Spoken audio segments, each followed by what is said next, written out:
Day. We just put Billy into daycare for his first day in 8 weeks.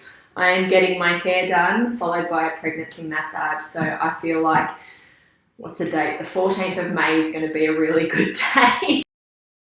Off to a good start. But I just wanted to welcome all of the beautiful mamas who are joining in live, and also to those who catch up on the replay. As I say, I have loved getting so many messages from our mums who actually contact me and say, I watched this on the replay and I applied it. So it's just, I think it's amazing that we've got this member hub, which is accessible for everyone, obviously for you as members, and the sessions will always be there. We recognise that mum life is tough, so if you can watch or listen at a later time, hopefully share with your partner, then I think that's excuse me, a really great resource. So thank you for giving us your time.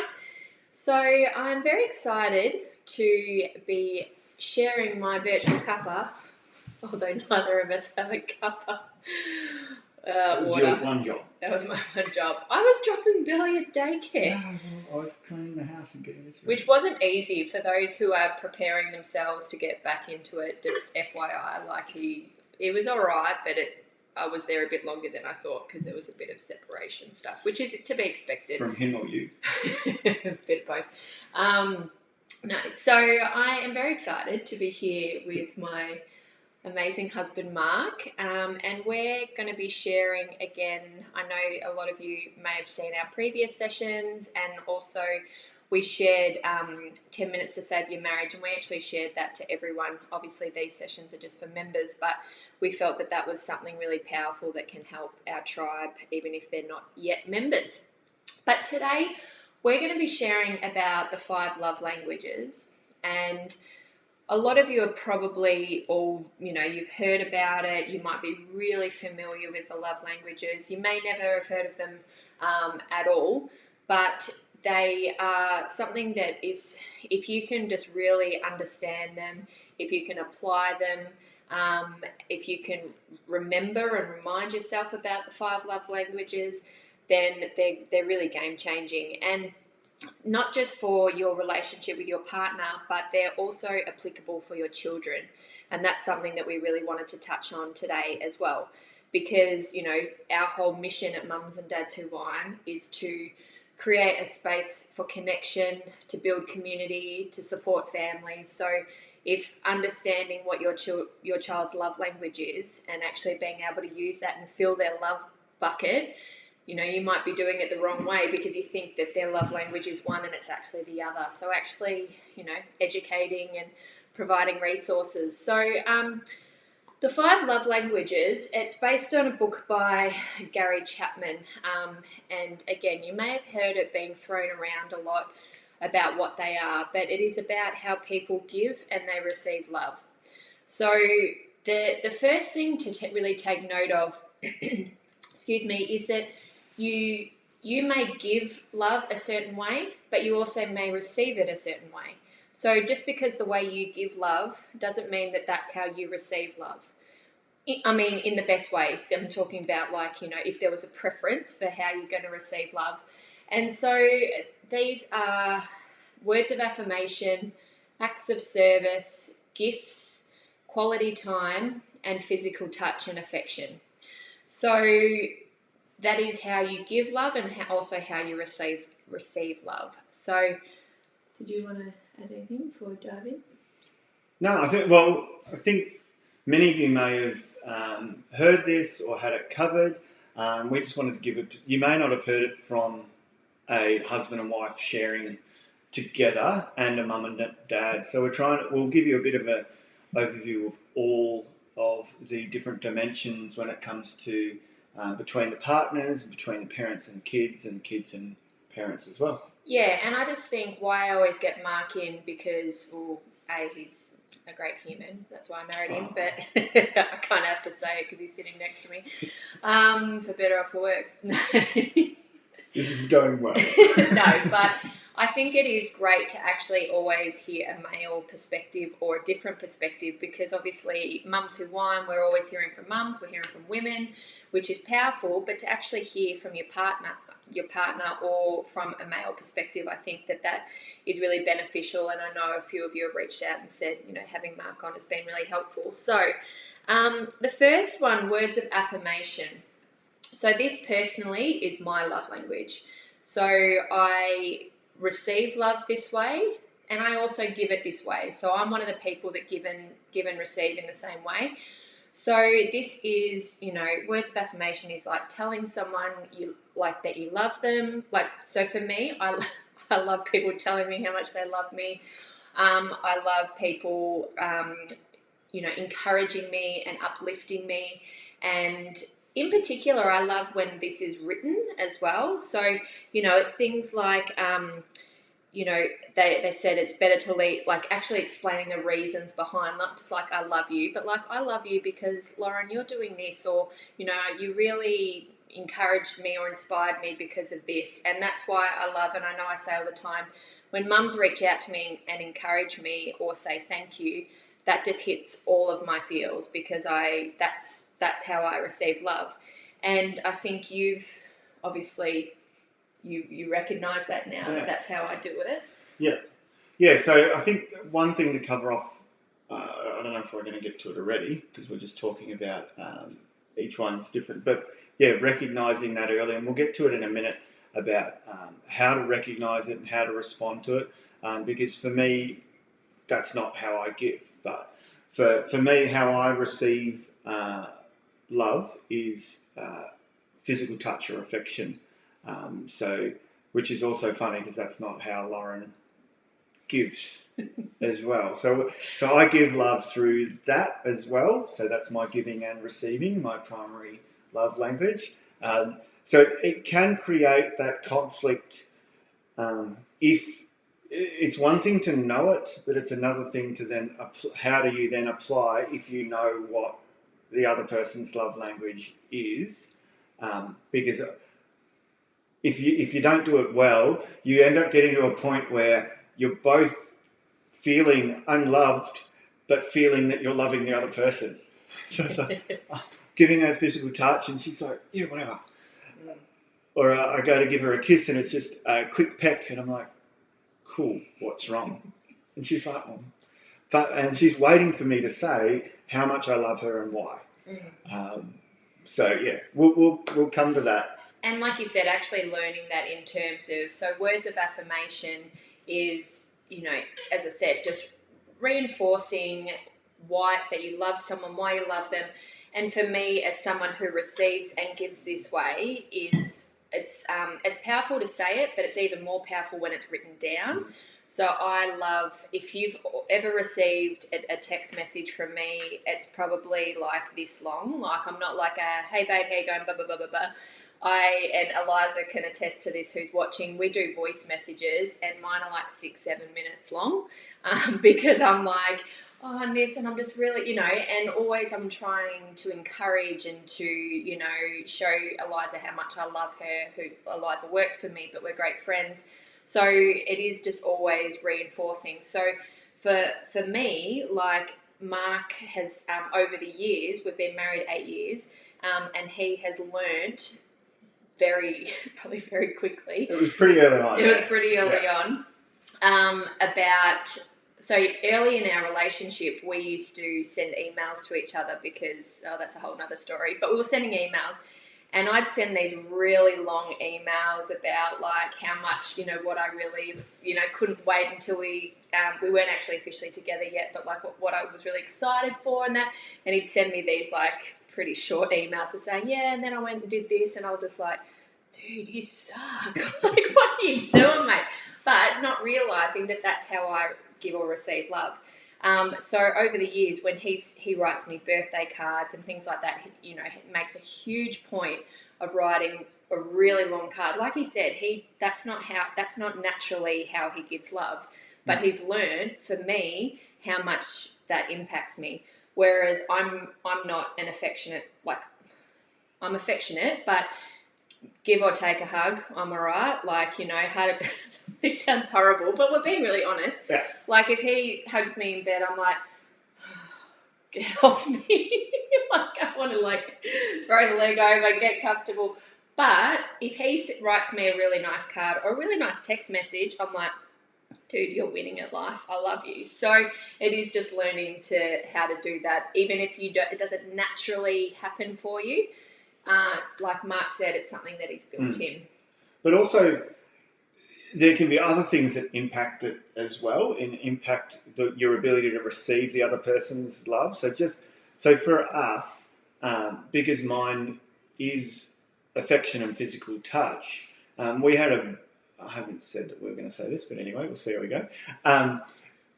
Pretty early on in our marriage, Lauren would receive that as wanting sex. So we'd be in bed and I'd just cuddle her, and she's like, all right. So what? I'm just cuddling you. So I associated someone giving me affection with that. That's just what it had to lead to. Like, you couldn't just have a genuine hug and cuddle in bed. People, and that was just stuff from my past. But obviously, I associated that. So that's probably why I didn't really want affection, because I just wanted to roll over and go to sleep. But also, that was before we did a lot. Like, we started working pretty intensely on our marriage and going to parenting retreats, marriage retreats, and it was at those that we were like, it started to click.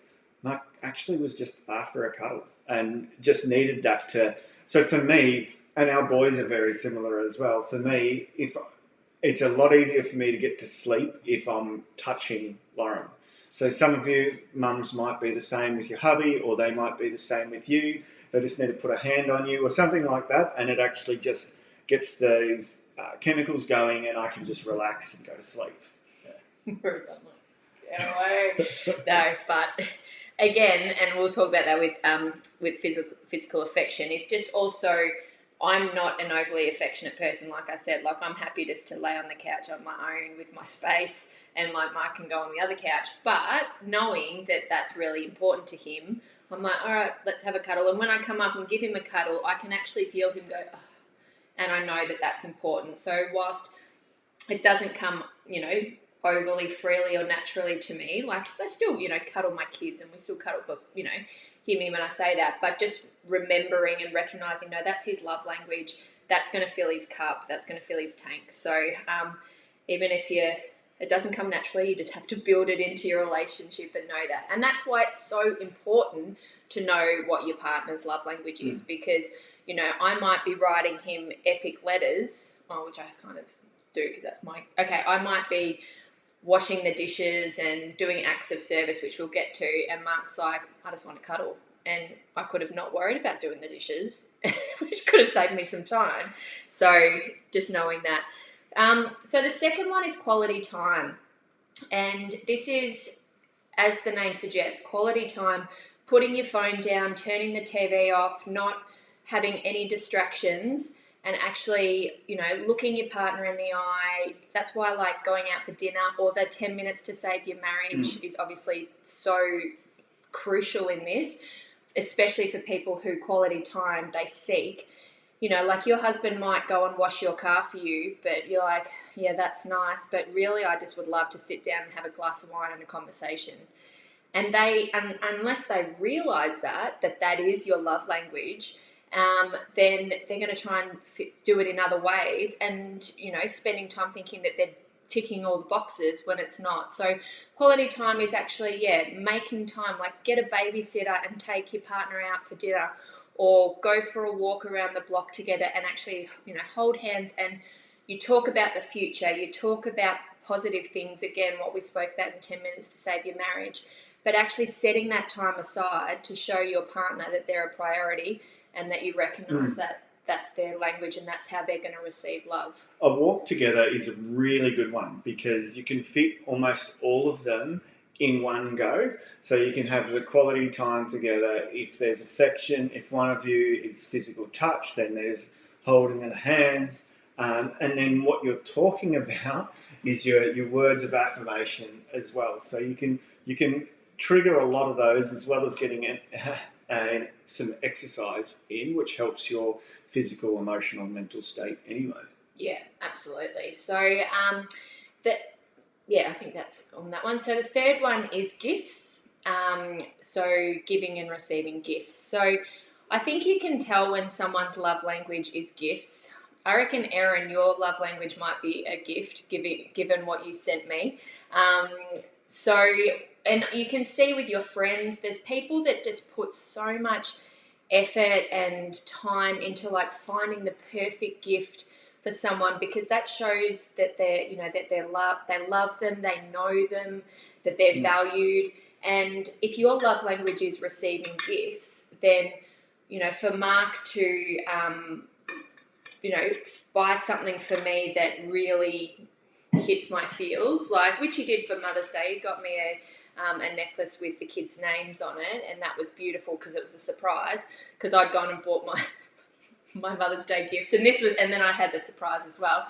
But to people, actually, it's more than just, it's not receiving the actual tangible gift, it's the thought behind it and showing that, oh wow, they've taken the time. So again, people give and receive love this way. So if you can tell like I said, one of your friends, if they always give you the most beautiful thought out gift, then that's how they give love, and they're showing love. Whereas, like my stepmom's a great example of that. Like we don't see her a lot or anything like that, but she's always giving gifts to the kids, and she's, they're beautiful thought out gifts. And I'm like, oh, that's her love language. So recognizing that and knowing, and they don't have to be, I'm not talking about you have to go out and spend heaps of money. It could be, leaving some flowers that you picked from the garden for them, or for if it's your hubby, like the other night, bring him home a 6-pack of his favourite beer, and just to know that when you were out, you were thinking of him, and he will know that love and value. Yeah, definitely. Yeah.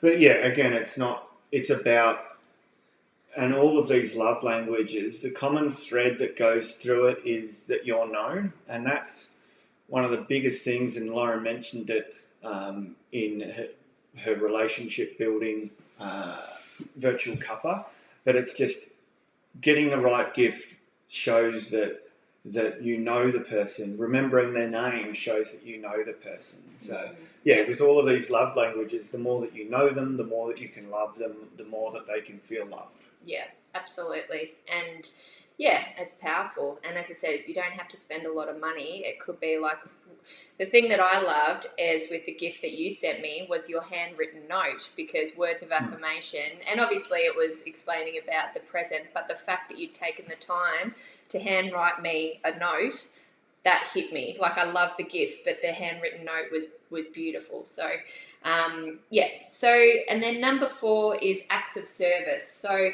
this is things like showing love by serving others. So it might be, for example, like your partner might show you love by washing your car, or by fixing things. I mean, they should fix things around the house anyway, but if they can, doing the for example, if this was my love language, it's not. It is me though. It is my secondary. Oh, well, maybe you talk about it, because so like I don't really like doing it. No.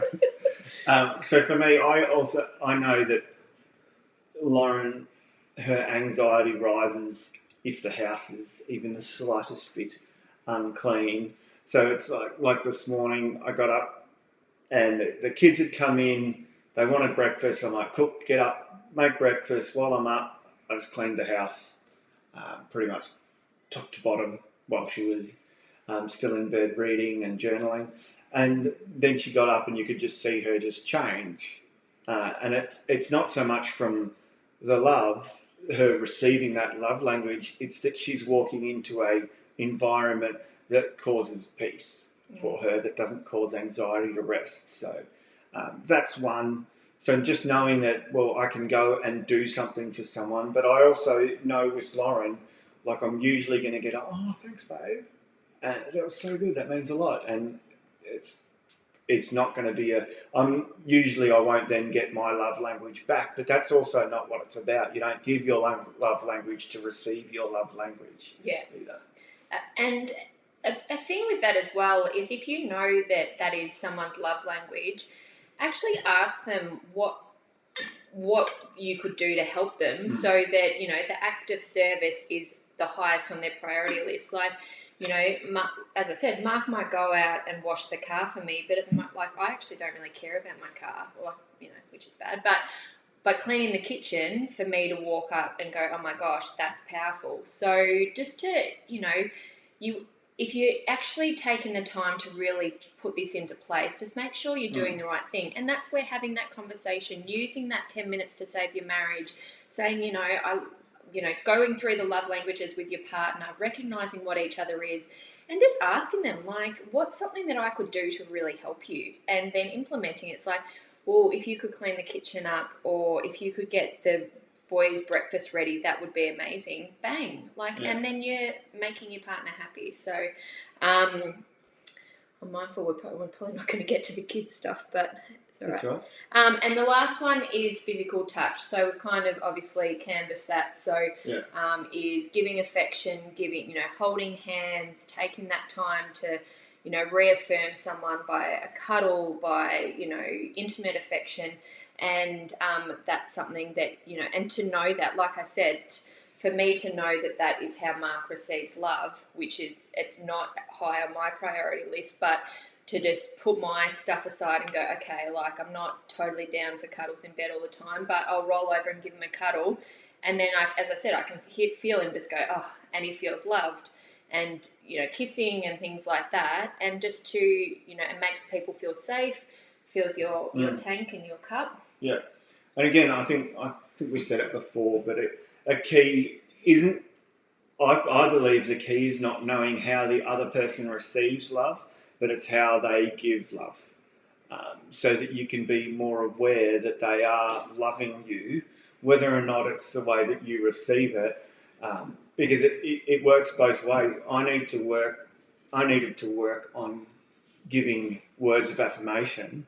So obviously when Lauren hears that or receives that or gets a letter, then that really fills her and she knows that I've gone that extra effort. But also then Lauren knowing that I also give via physical touch and via acts of service. So then you can identify, oh, hang on, that's the way they give love.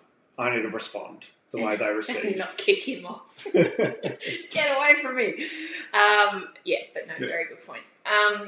So we'll just quickly touch on the with applicable for children. Now that you understand, you can actually, this, as I said, this isn't just for your partner. This is also for your children.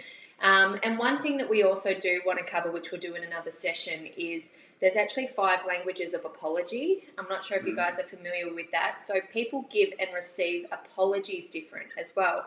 So you may, and this is so crucial in everyday life, not just your relationship, you may give an apology and you think, well, I apologize, but that actually did nothing for the other person. But if you know how they receive apologies, then you can hit the nail on the head every time. So that's another session. But so physical touch with your children. So if their love language, all kids want to be cuddled, but when there's next level of that. So they want to be held and cuddled, they want to sit on your lap, they want to be hugged and crave attention. And just to recognise that if that is how that they receive love, to give them that when they need, maybe more than your other children who that may not be their love language. So it's things like, snuggle with them often, give them high fives, that just the touching, like lay down and just stroke their back and, just like Mark said, always be touching them when you can. Hold their hand, which is, crossing roads and stuff you should do anyway. But just, and another thing is, so we've recognised that Thomas's love language is, he's the same as Mark, it's physical affection, because he creates secret handshakes with his friends and he's always wanting to touch and, communicate with his friends through that. So that's a sign that that's their love language, which is affection. The second one's quality time. So to recognise how your children, if that is their love language, they want you to watch them all the time. So we've recognised that Billy's love language is quality time, because he wants me to sit there right next to him and watch him do a poo. Like, mate, I don't really want to sit and watch you do a poo, but he's like, Mummy, watch me, come, and doing things like that. I was going to use the jigsaw puzzle. Well, that's another option. he also likes for me to sit and watch and do jigsaw puzzles in addition to his poos. You went for the crap example. But they're always asking you to play for them. They're always seeking attention. And I know that kids in general do that.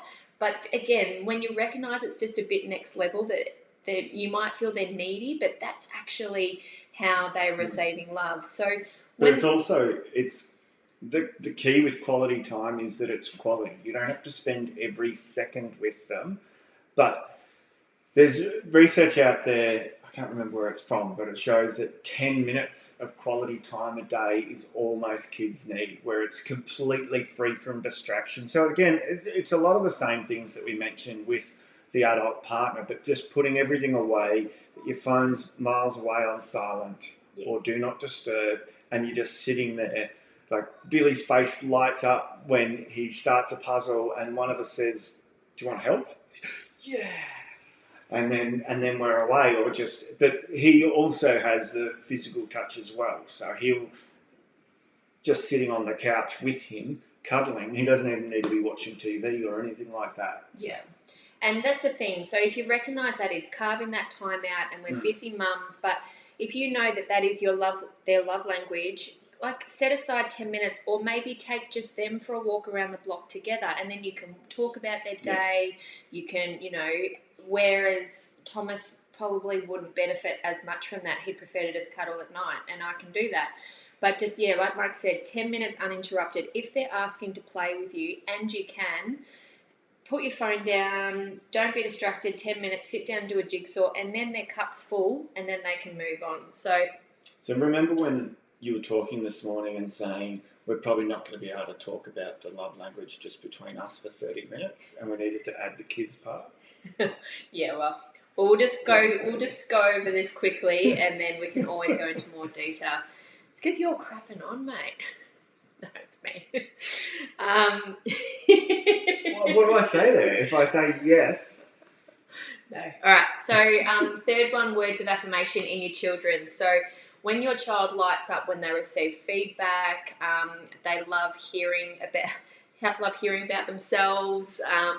They also in return give that affirmation, like you're the best mummy in the world, and like they really want to fill your cup with words of affirmation. Yeah. And again, the key there is giving the reason why. Yeah. So, Thomas, I love when you do this because. And it also comes around the whole good boy or well done or good girl or good work. It's, if you're not careful with that, they just associate it with good and bad, but you actually want to give them the reason why behind all of that. So it's great. I love it when you. So, Thomas, I love it when you get up early and make Billy's breakfast so that Mummy and Daddy can have a sleep in during COVID. Love this. And, and just, look them in the eyes, tell them how much you love them, even just leave little notes for them in their lunchbox so that when they open their lunchbox, they're getting that words of affirmation. And it also says... maybe not if they're 18. No, that's a bit awkward. But allow your child to actually overhear you speaking brightly about them to a friend or family, like letting them hear that that's how you speak and you speak over them and value them. Gifts is also one, and look, every kid loves gifts, but again, this is the next level one.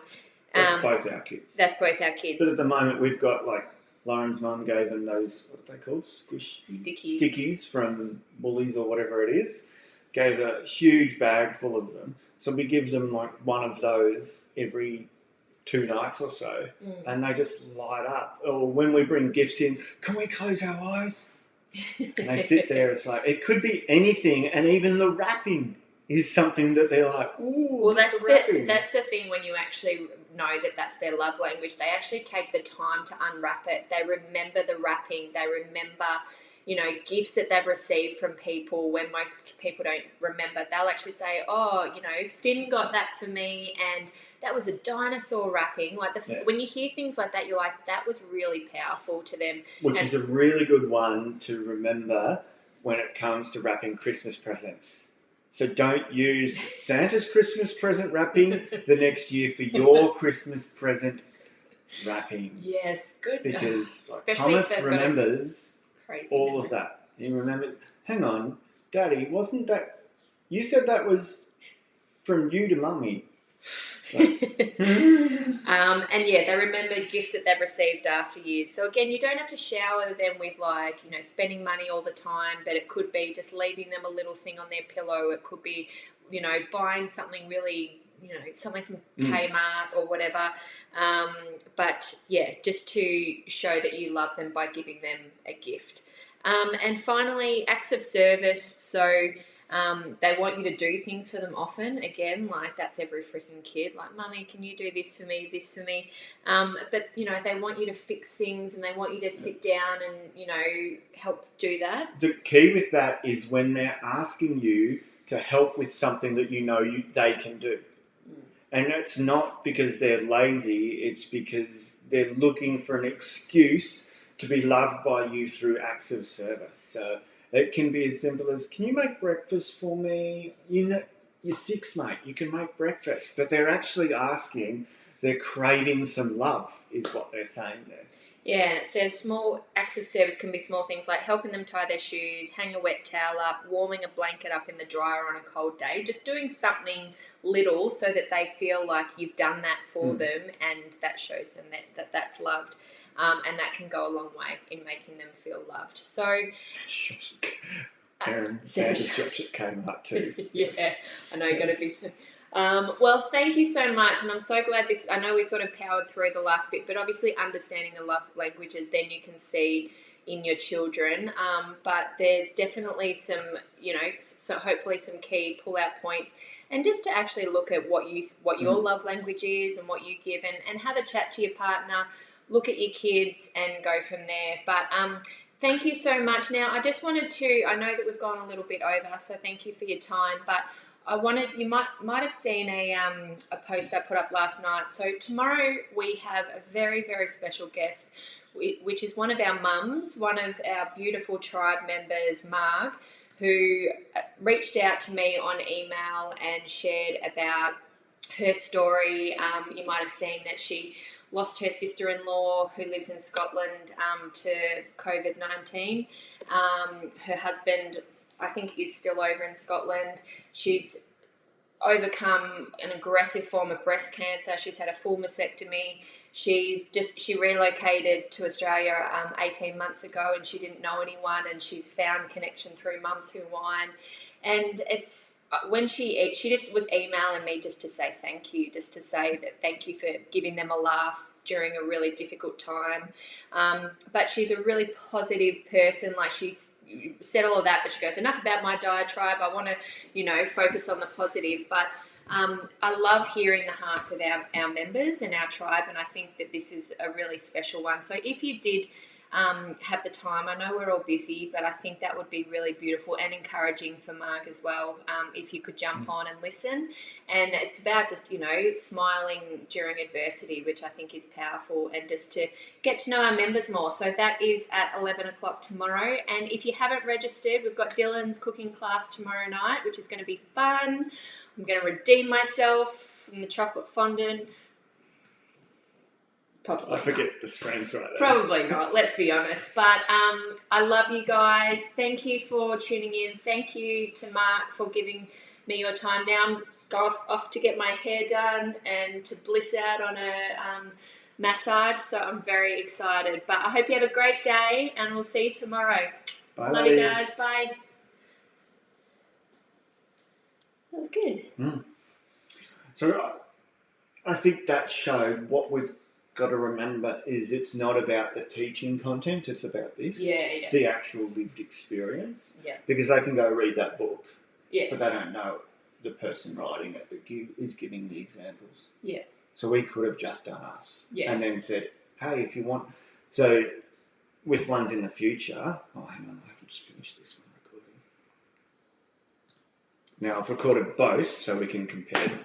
Oh, in recording.